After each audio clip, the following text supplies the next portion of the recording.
Yo, what's poppin', man? OFX in the building. So, commissions versus spread, right? It's kind of a debated topic in the forex community among traders.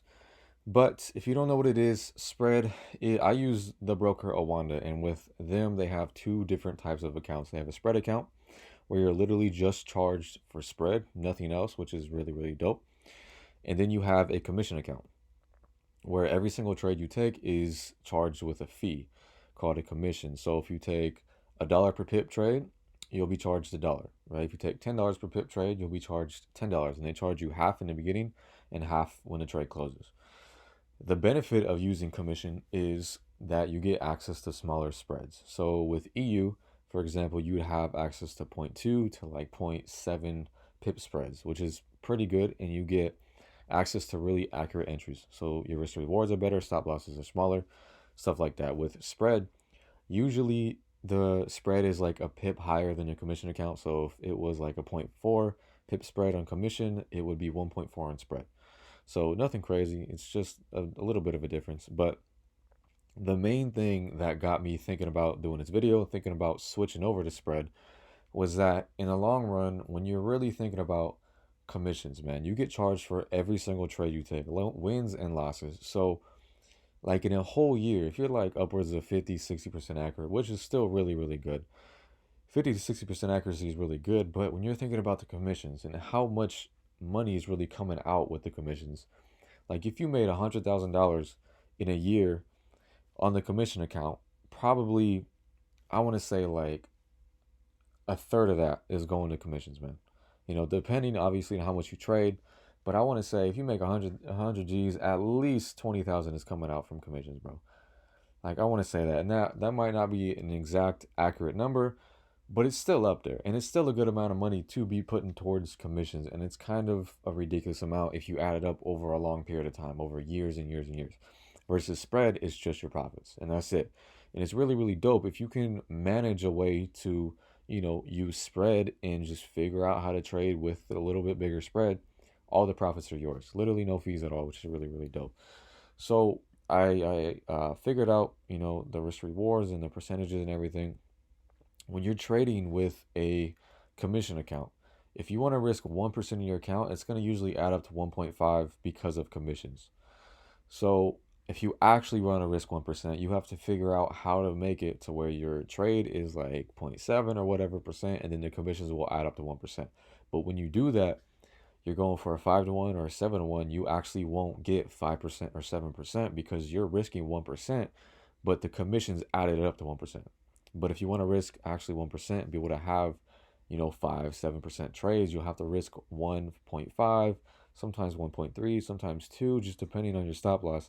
But you'll have to risk more than 1% to actually be able to really make, 7 to 1, 5 to 1 trades. So it's a little different, but it does give you access to really good entries versus spread, right? Spread, when you're trading a 3 to 1, it's 30% accuracy to make profit overall. I've already done a video on this. 5 to 1% or 5 to 1 risk reward is 20% accuracy overall, right? 7 to 1 is 15. When you're doing commission, right, 1.5% per trade adds up. 3 to 1 is 40%. 5 to 1 is 30. 7 to 1 is 20. So it changes it a little bit, right? It makes it so 3 to 1s aren't, as good as with spread, right? Because of the commission. When you're doing this, right?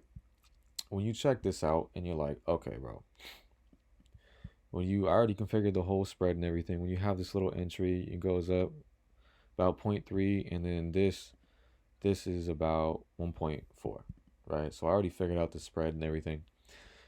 This is a 9 to 1 trade. 2 pip stop loss, same TP on this trade, same TP or same stop loss on both of them. But this is a 9 to 1 and this is a 5 to 1. So it literally almost cuts this one in half just because of the spread difference. Okay, and it's the same thing with this. I already configured the spread and everything. 0.3, 0.4, and this is 1.3. So this one is a 15 to 1, this one is a 7 to 1, right? Literally cuts it in half because of the spread difference. So that's also a big factor you have to think about when trading only spread, is that the risk rewards you're going to get are going to be a lot harder. You would literally have to take this one way up there to get the same exact risk reward. So when you're trading spread, you have to count that in, that risk reward is not going to be nearly as easy. But you have to also think about how much commissions is going to take off of your overall profits. So there's a lot to think about. And I'll give you guys an example. I was looking, I think it was 4 months ago, maybe more, maybe less, I don't know. But I was looking at my profits for, I think it was like a 2 week period or something like that. And it said $1,000. Okay, $1,000 on the commission account, and then I looked at the bottom of what it said, and it said $300 total profit. Right, $1,000 made, and then $300 profit because of $700 that went towards commissions. Okay, and that's counting after the losses and everything. Right, so it's $1,000 profit after the wins and the losses, but $700 total went to commissions. So that's a fuck ton. That's a lot of money going towards commissions. Okay. So obviously it depends on how much you trade, but $700 towards commissions. Imagine how much that would be on $1 million profit, right? That's a lot of money, man. So if you can figure out a way to trade with spread and to manage to still get good entries, like I've been playing with spread for the past few days, and I still am able to get 3 pip stop losses on a regular basis, which is still good. You can get 5 to 1, 6 to 7 to 1s, pretty easy. And then it just is like at the end of the day, my overall choice is spread, and it's mainly just because of the long run, right? We're here for profits. We're not here for anything else. We're here to make money, and that's what we're here for. Obviously, I love doing this, but the main thing is I came here for money. I came here to have financial freedom, and commissions takes a lot of money away from you at the end of the day. No matter if you trade a little bit or a lot, commissions takes a good amount of money away from you. So spread, in my idea, is the best way to go. But I just listed out everything that I think concerns both of these topics, and that's it, man. OFX out.